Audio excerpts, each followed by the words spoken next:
But my daughter came to see me, you see, and she said, I want to get on this thing, Second Life, she said. I want to do, my friends are on Second Life. Can I go on Second Life? And I said, yeah, okay. And we talked about it. I didn't know much about it, still don't really.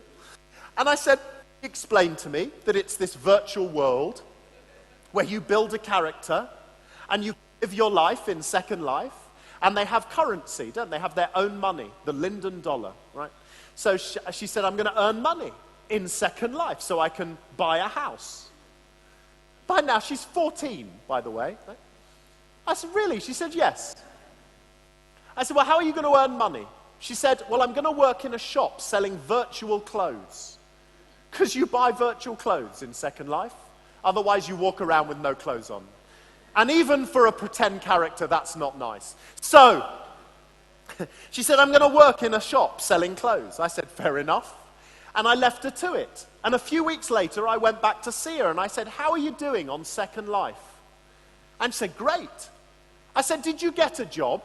She said, yes, I got a job working in a fashion shop. I said, and how's the job going? She said, I've given it up. Now at this point, because I'm a dad, I was ready to sit her down and say, you're a typical teenager. You don't stick at anything. When things get hard, you just give it up and move on. This is not for the future. I said, why did you give up the job? She said, well, the thing is, Dad, I met another character in Second Life who taught me how to design my own clothes and store them on an inventory, on an online inventory. Now, my first point as a challenge as educators is this. Our children are going home from our schools and colleges every day, and they're learning more by themselves from their friends and their social networks than ever they are in the school classroom, aren't they? Homework, for example. Thankfully, as a parent, I don't have to help my daughter with her homework anymore.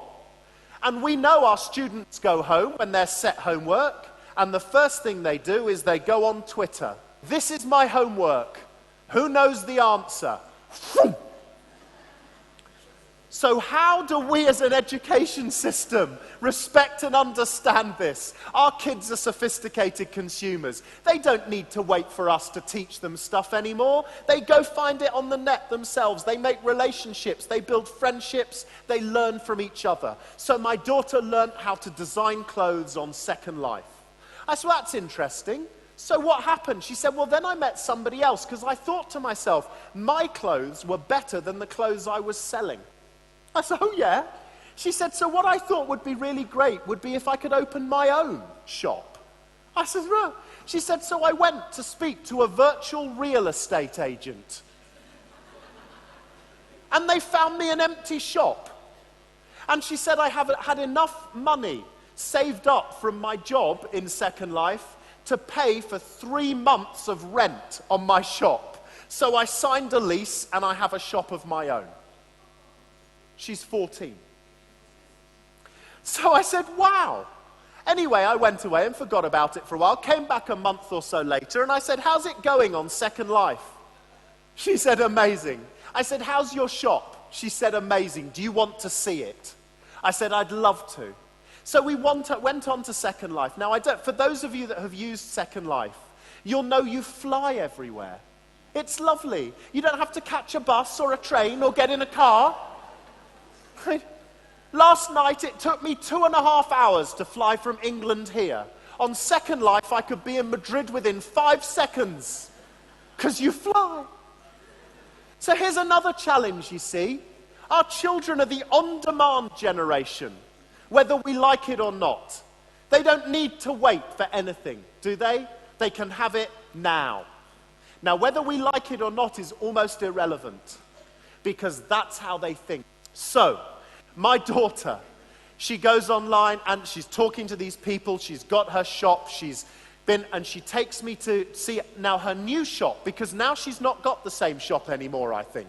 Now she takes me to somewhere like Santa Monica, beaches and palm trees and this beautiful. I said, this isn't where your shop was. She said, no, it's where my new shop is.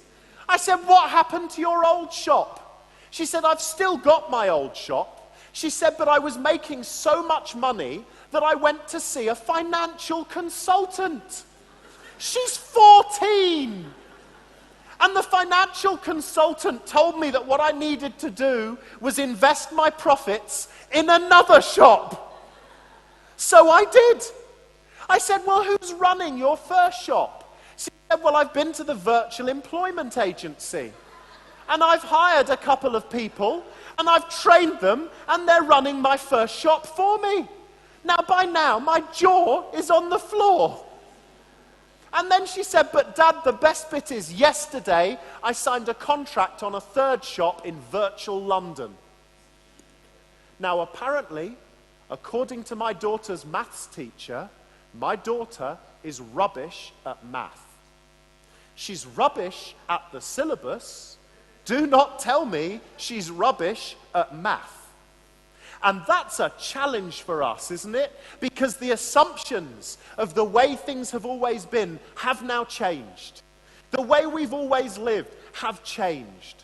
And the onus now is on us. The responsibility is on us, both to project forwards and prepare our children for that world of uncertainty, but to make sure they come through the system empowered. And secondly, it's to realize and respect that our children are very, very, very different to us. And therefore their expectations and their needs as students in schools are very different to the ones we had. And if all we do is we continue to do the things we've always done, our children will become more disaffected and less prepared for their future.